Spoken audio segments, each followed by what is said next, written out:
Ya, Assalamualaikum warahmatullahi wabarakatuh. Kembali lagi bersama saya di channel Fatah Teknik.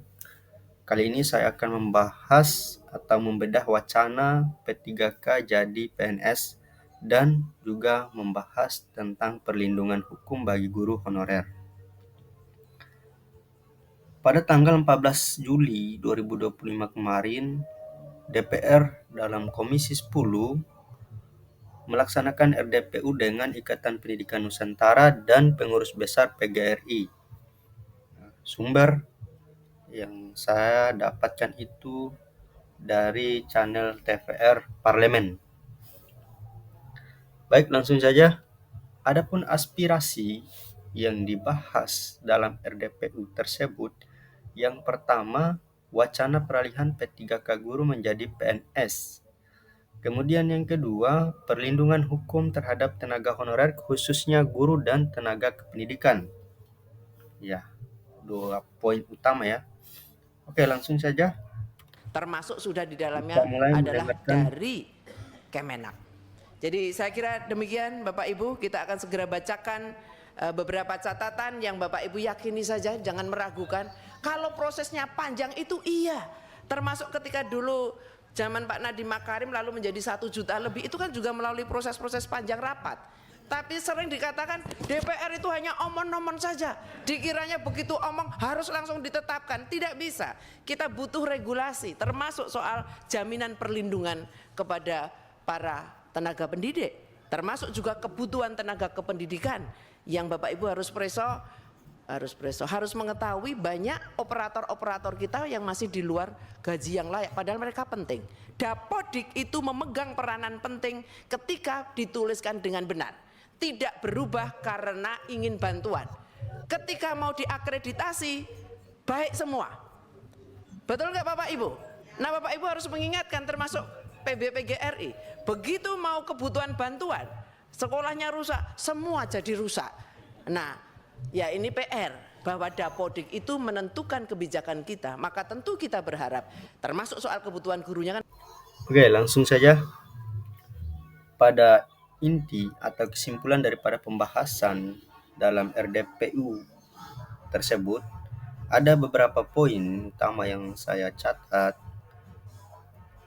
Yang pertama itu mendorong pemerintah untuk segera melaksanakan regulasi yang secara khusus mengakomodasi dan menyelesaikan proses pengangkatan guru dengan kode R4 menjadi guru ASN.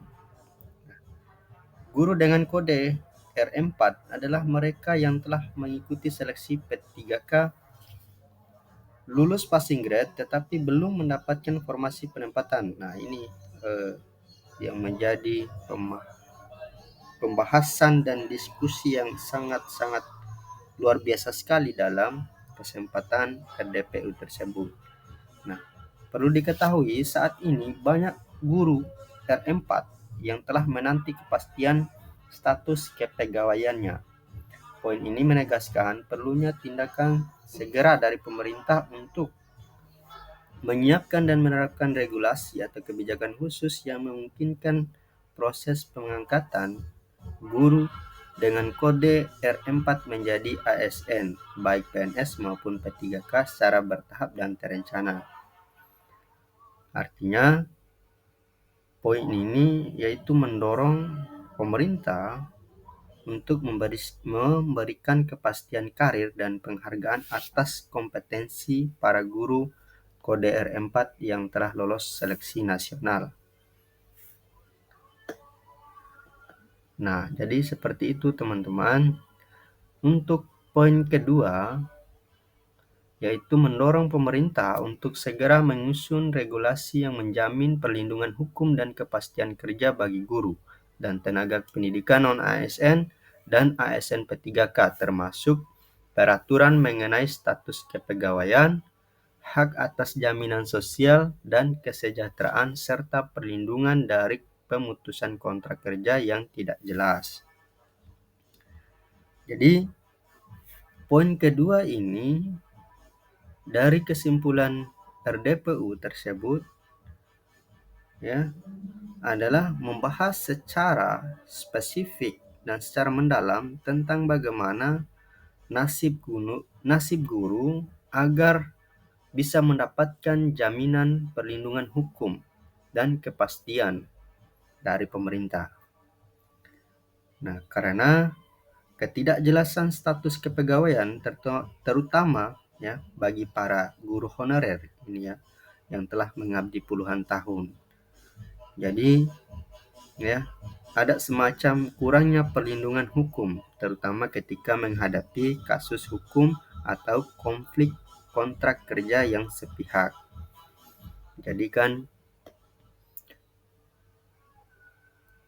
oleh karena ketiadaan jaminan sosial dan kesejahteraan yang memadai seperti asuransi kesehatan, jaminan pensiun, serta pelindungan dari PHK atau non perpanjangan kontrak secara tiba-tiba. Nah, jadi poin ini mendesak pemerintah untuk segera menyusun regulasi yang komprehensif yang tidak hanya bersifat administratif tapi juga substantif dalam menjamin hak-hak guru dan tenaga pendidikan secara utuh. Ya, jadi diharapkan jaminan kontrak kerja P3K yang adil, berkelanjutan dan tidak semena-mena serta memberikan akses pada hak-hak layaknya ASN. Karena ASN P3K itu kan masih berstatus kontrak ya. Jadi setiap berapa tahun itu ya akan diperpanjang kontraknya dan bisa juga diputuskan kontraknya karena namanya kontrak jadi dia ada jangka waktu tertentu ya itu perlu diketahui. Nah oleh karena itu ya organisasi guru hari ini sedang memperjuangkan itu supaya guru honorer ini memiliki jaminan dan kepastian hukum atau istilah perlindungan hukum dari pemerintah ya supaya tidak ada lagi yang namanya permasalahan-permasalahan atau kasus pejabat yang memutus sepihak kontrak daripada guru ASN. Guru itu gimana ya? Guru itu kan tenaga pendidik ya. Tentunya yang mendidik anak-anak bangsa ini supaya cerdas. Ya, guru itu bukan hanya pekerjaan semata tetapi pengabdian ya. Ini kayak industrial ya. Ya, konteksnya lebih ke industrial yang dimana ada jangka waktu tertentu ya, jadi pegawai kontrak. Padahal tidak seperti itu. Guru itu yang mengabdi ya. Di mana negara ini membutuhkan seorang tenaga pendidik untuk mendidik generasi bangsa yang cerdas ya, yang berkualitas, maka ya dipandang perlu pemerintah harus memperhatikan aspek dan jaminan perlindungan hukum bagi guru. Ya. Guru itu mengabdi. Mengabdi itu ya mengabdi dan mengajari. Ya.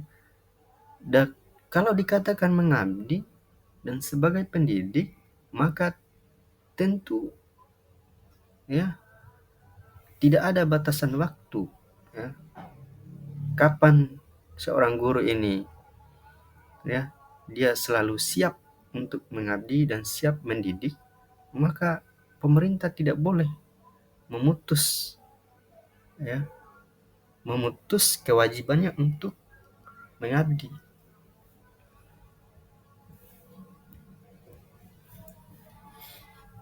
Oke, seperti itu. Jadi lanjut poin selanjutnya yaitu mendorong penguatan skema ASN P3K agar setara dengan PNS, terutama dalam hak pensiun, jenjang karir, dan perlindungan profesi, serta mendesak pemerintah mempercepat transformasi tata kelola guru secara menyeluruh, mulai dari proses rekrutmen, pembinaan berkelanjutan, hingga kepastian hukum dalam satu kerangka regulasi setingkat undang-undang. Karena selama ini ASN P3K masih mengalami ketimpangan dibandingkan dengan ASN PNS atau pegawai negeri sipil, terutama dalam hal 3 aspek utama. Nah, aspek yang pertama itu hak pensiun. ASN P3K belum mendapatkan jaminan pensiun sebagaimana PNS yang memperoleh tunjangan pensiun seumur hidup. Nah, ini menjadi persoalan mendasar karena mengangkut jaminan hari tua dan keberlanjutan kesejahteraan setelah masa kerja berakhir.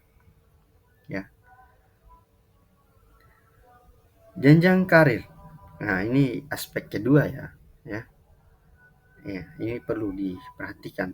Sistem karir ASN P3K belum memiliki jalur pengembangan karir yang jelas dan terstruktur sebagaimana PNS. Misalnya, dalam hal kenaikan jabatan fungsional, pangkat, ataupun promosi jabatan struktural. Nah, itu kan juga menjadi ketimpangan ya. Jadi membedakan antara ASN P3K dengan PNS padahal pengabdian, integritas, dan loyalitasnya itu ya tidak ada yang beda. PNS maupun P3K sama-sama mengabdi untuk negara, sama-sama bekerja keras untuk membangun negara ini. Maka kenapa lagi perlu ada yang namanya perbedaan, baik dari aspek jenjang karir, hak pensiun, dan kemudian ada aspek perlindungan profesi. ASN P3K masih sering terabaikan dalam hal perlindungan hukum, pendampingan profesi, dan pembelaan saat menghadapi masalah dalam menjalankan tugas. Nah, ini juga poin penting ya.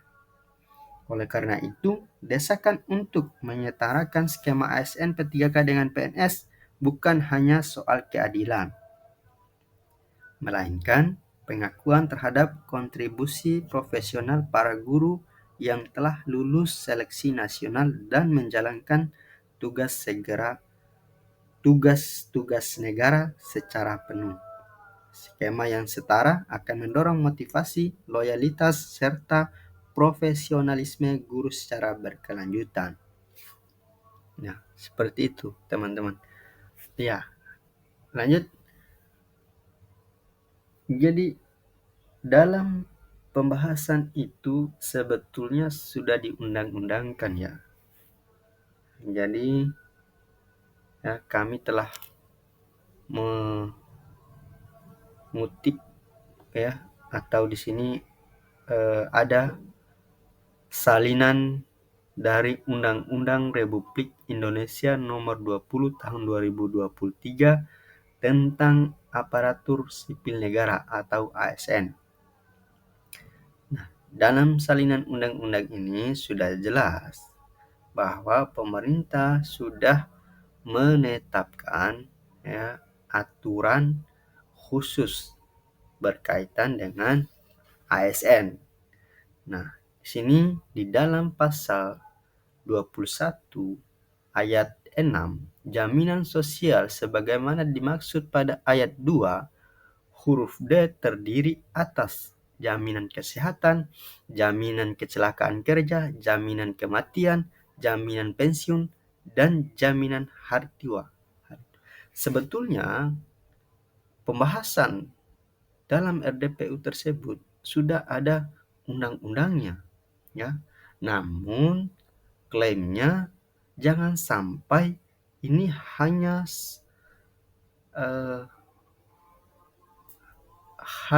sebagai administratif saja ya, tidak ditindaklanjuti. Maka para guru, organisasi guru memperjuangkan ya, mendorong agar percepatan realisasi dan tata kelola daripada undang-undang tersebut. Nah, perlu diketahui bahwa ASN itu ya mencakup ASN P3K dan PNS. Maka dalam hal ini kalau kita merujuk pada Undang-Undang Nomor 20 Tahun 2023, statusnya sudah sama, ya. Antara PNS dengan P3K itu sudah memiliki jaminan sosial yang sama, yaitu jaminan kesehatan, kecelakaan kerja, kematian, pensiun, dan hari tua. Ya.